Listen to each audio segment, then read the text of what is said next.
ನಮಸ್ಕಾರ ಸ್ನೇಹಿತರೆ, ನಾನು ನಿಮ್ಮ ಪ್ರೀತಿಯ ರಾಜಧಾರಿ ಶ್ರೀನಿವಾಸ್. ನೀವು ನೋಡ್ತಿದ್ದೀರಿ ರಾಜಧಾರಿ ಟಿವಿ. ರಾಜಧಾರಿ ಟಿವಿನ ಲೈಕ್ ಮಾಡಿ, ಶೇರ್ ಮಾಡಿ ಮತ್ತು ಸಬ್ಸ್ಕ್ರೈಬ್ ಮಾಡಿ ಅಂತ ಕೇಳ್ಕೊಳ್ತಾ ಇದ್ದೀನಿ. ಬನ್ನಿ ಸ್ನೇಹಿತರೆ, ಇವತ್ತಿನ ವಿಚಾರವನ್ನು ನಾನು ನಿಮ್ಮ ಮುಂದೆ ಪ್ರಸ್ತಾಪ ಪಡೋದಕ್ಕೆ ಇಷ್ಟಪಡ್ತೇನೆ. ಸ್ನೇಹಿತರೆ, ದುಬೈ ಭೂಲೋಕದ ಸ್ವರ್ಗ.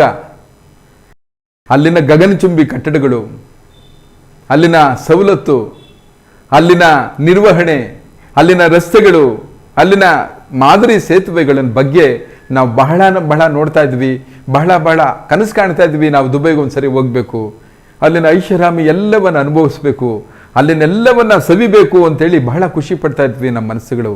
ಇವತ್ತು ಅಂಥದ್ದೇ ದುಬೈ ಆಗಿ ಉಳಿದಿದೆಯಾ?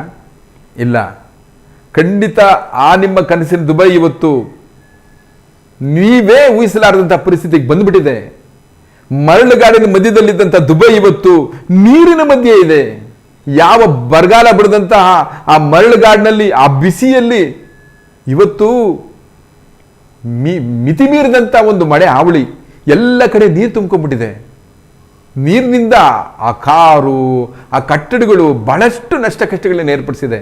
ನಾವೆಲ್ಲ ಮೊದಲು ಅಂದ್ಕೊತಾ ಇದ್ವಿ, ದುಬೈನಲ್ಲಿ ಏನಾದರೂ ಸಮಸ್ಯೆ ಬಂದರೆ ಆ ಕ್ಷಣದಲ್ಲಿ ಅದನ್ನು ನಿವಾರಣೆ ಮಾಡುವಂಥ ನಿರ್ವಹಣಾ ಶಕ್ತಿ, ನಿಯಂತ್ರಣಾ ಶಕ್ತಿ ಅವ್ರಿಗಿದೆ ಅಂತ.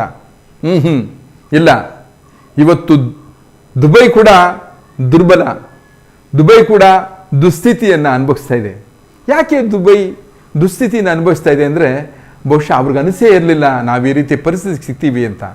ನೋಡಿ, ಒಂದು ಕಷ್ಟ ಬಂದಾಗ ಎಂಥವರಿಗೆ ಕಷ್ಟ ಬಂದರೆ ಕಷ್ಟವನ್ನು ಎದುರಿಸ್ತಾರೆ ಅಂತಂದರೆ, ಕಷ್ಟಗಳನ್ನೇ ಇಷ್ಟಗಳನ್ನಾಗಿ ಕಷ್ಟಗಳನ್ನು ಪಡೆದು ಅವುಗಳನ್ನು ಅನುಭವಿಸಿರೋರ ಕಷ್ಟಗಳು ಬಂದರೆ, ಬಿಡಯ್ಯ, ಇದೊಂದು ಕಷ್ಟನ, ಎಂಥ ಮಹಾ ಕಷ್ಟಗಳನ್ನು ಸಂಕಷ್ಟಗಳನ್ನು ಅನುಭವಿಸಿದ್ದೀನಿ ಅಂತ ತಾವು ಚೈತನ್ಯದಿಂದ ಇನ್ನೊಂದು ಕಷ್ಟವನ್ನು ಅನುಭವಿಸ್ತಾರೆ ಅವರು.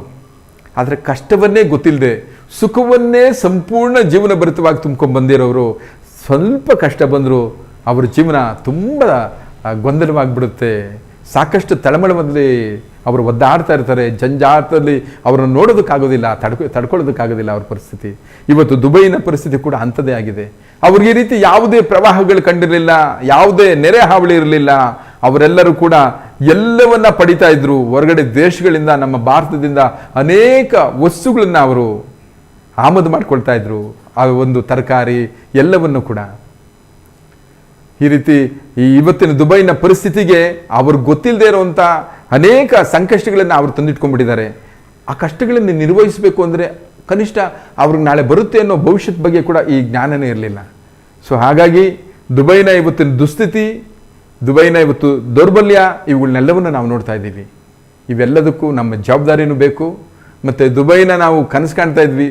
ದುಬೈ, ಅಲ್ಲಿನ ಜನಗಳು ಕೂಡ ಹೇಗಾದರೂ ಈ ಸಂಕಷ್ಟದಿಂದ ಹೊರಬರಲಿ, ಅವು ಮಾಮೂಲಿ ಎಂದಿನಂತೆ ಆ ದುಬೈ ಮತ್ತೆ ಅದರ ವೈಭವ ಮರುಕಳಿಸಲಿ ಅಂತ ನಾವು ಆಶಯ ಪಡ್ತಾ. ರಾಜಧಾರಿ ಟಿವಿ, ಅಡೆತಡೆ ಇಲ್ಲದ ಪ್ರಜಾದಾರಿ.